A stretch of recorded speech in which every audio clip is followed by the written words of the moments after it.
Your favorite Cup champion just won at the Glen. He danced around the bus stop, hunted people down through the carousel, and stood on the roof of his car spraying beer. Elite, world class. Now put that same bloke on the mountain. He wouldn't make it 5 minutes. And I'm not being dramatic for the algorithm. There's a mechanical reason a specific piece of hardware bolted between the rear wheels of a next-gen car that turns Bathurst from a challenge into a death trap.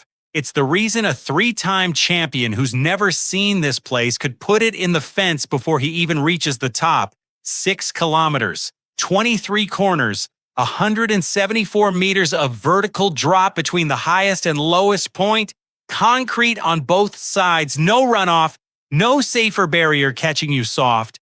3 of those corners would break a Cup car and the driver's ego in 3 completely different ways. Let's decode them. Here's the lazy take you'll hear in every comment section. Bathurst is just a street circuit. Cup guys race Chicago. They'll be fine. Wrong. Dead wrong. And here's the expert take on why. It comes down to the diff. The supercar runs a spool has done for decades. A spool isn't a differential at all. It's a solid locked connection between the left and right rear wheels. Both tires are welded together in their behavior. They have to turn at the same speed always, no matter what the corner is asking. Now, the next-gen NASCAR runs a proper differential on road courses. It lets the outside wheel spin faster than the inside through a corner. Smooth, forgiving, friendly. The supercar, not friendly. When you turn a spool-locked car into a slow corner, the inside rear wants to bind. The car pushes wide, and then the moment you get greedy with the go pedal, that locked axle snaps the back end sideways. This is why Van Gisbergen's rivals sound almost frightened when they talk about him. Kyle Larson, a generational dirt talent, a Cup champion, said it flat out.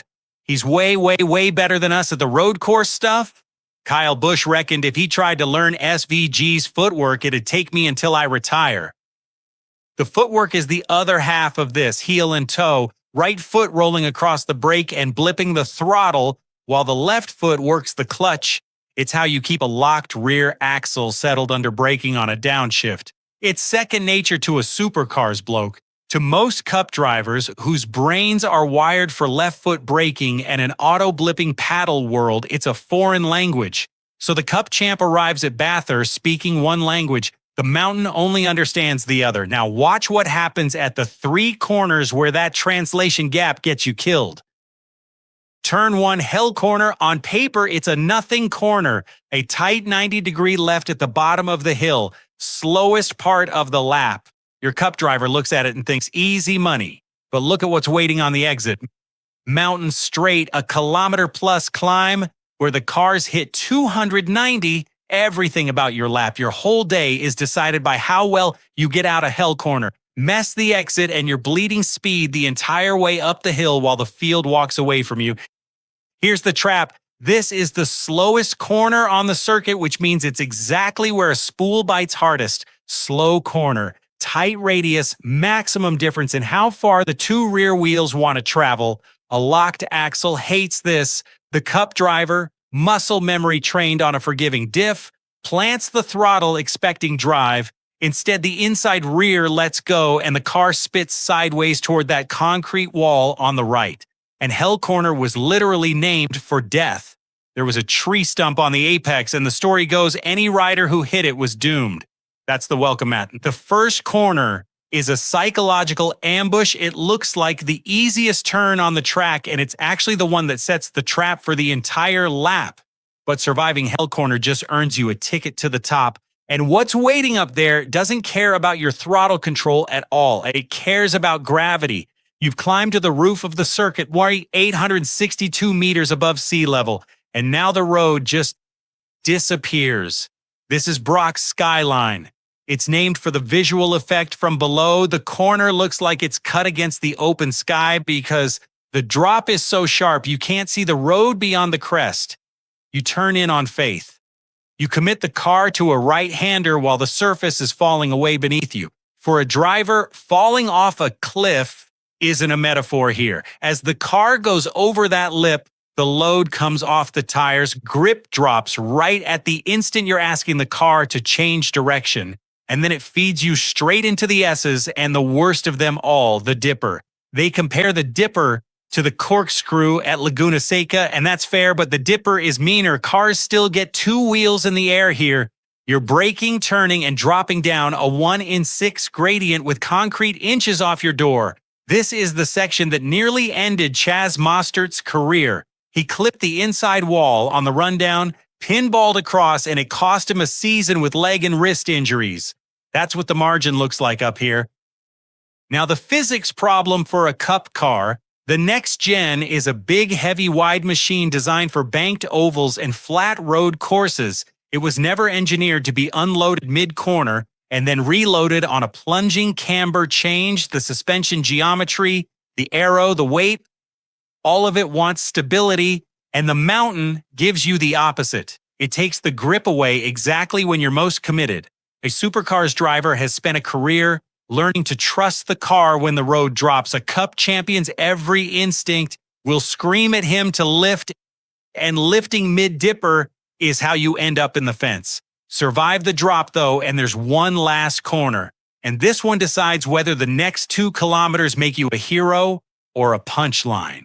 Forrest's Elbow, a slow, steeply downhill left-hander, adverse camber, wall drifting in on exit, named after a bloke named Jack Forrest who ground the end off his actual elbow crashing a Norton here in 1947. Here's why this corner matters more than any other on the lap. What comes next is Conrad Straight, 1.9 kilometers, nearly 2 full kilometers of flat out. The fastest section of Mount Panorama, where cars nudge 300 every single kilometer per hour you carry out of Forrest's Elbow gets multiplied down the length of Conrad. Nail the exit and you're gaining on the whole field all the way to the chase. Botch it, get a whiff of wheel spin off that locked rear axle on the adverse camber, and you'll watch the car in front pull car lengths on you for the next 2 kilometers. There is nowhere to hide on a straight that long. This is the spool's final exam. Downhill, off camber, low speed, then instant demand for full drive. A Cup driver fighting an unfamiliar rear end here doesn't just lose the corner, he loses the longest straight in the sport. One small mistake punished for 1.9 kilometers. And if you're the type of fan who looks at a telemetry trace and sees the story, the brake pressure spiking into hell corner, the throttle trace hesitating over skyline, then you found your home. We decode the science others ignore. Join the 1%, hit subscribe. So the big question, is there any Cup champion with the tools to survive the Mountain? There's one name, Kyle Larson. Hear me out. Larson admitted he can't copy Van Gisbergen's footwork. You can't teach an old dog new tricks. But Larson brings something else. He's a dirt racer at his core, and dirt is the one discipline that teaches you to drive a car that's always sliding, always on the edge of grip where the rear steps out and you catch it on pure feel. That's the exact instinct a locked spool demands. A guy who wins in a 410 sprint car on a slick surface has a nervous system already wired for a car that wants to swap ends. He wouldn't be fast straight away, he'd wrestle it. But of every champion in that garage, Larson has the best raw feel for a car dancing on the ragged edge.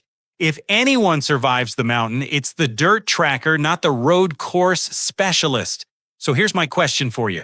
SVG proved a supercars driver can conquer NASCAR. Larson keeps flirting with the crossover the other way. If Kyle Larson lined up on the grid at the Bathurst 1000, locked spool, heel and toe, the whole brutal package, does he finish on the lead lap or does the Mountain eat him alive? Tell me in the comments, be specific. We read the smart ones.